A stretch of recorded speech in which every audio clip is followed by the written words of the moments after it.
But I really, I loved Ukraine from the first time, I arrived.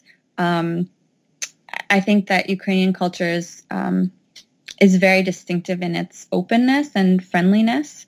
And I'm very interested in Soviet history and in the history of the Russian Empire.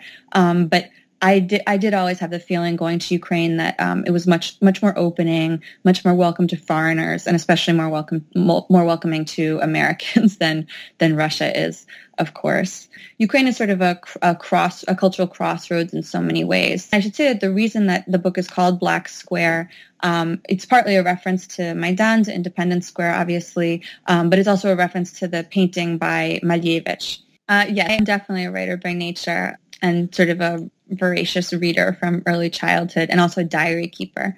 And I think that whenever you travel, you should always write everything down. And that's what I teach at Columbia.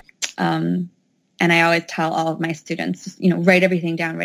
Even if you don't know what you'll do with your notes later, you'll be happy to have them, even if it's only so that you can look at them or your children can look at them. But for me, I was very happy that I did it because, I was traveling in Ukraine and having a lot of interesting experiences. And I had always just had the instinct to write things down and had always wanted to be a writer. But I didn't know if I would ever be able to, write a book about Ukraine.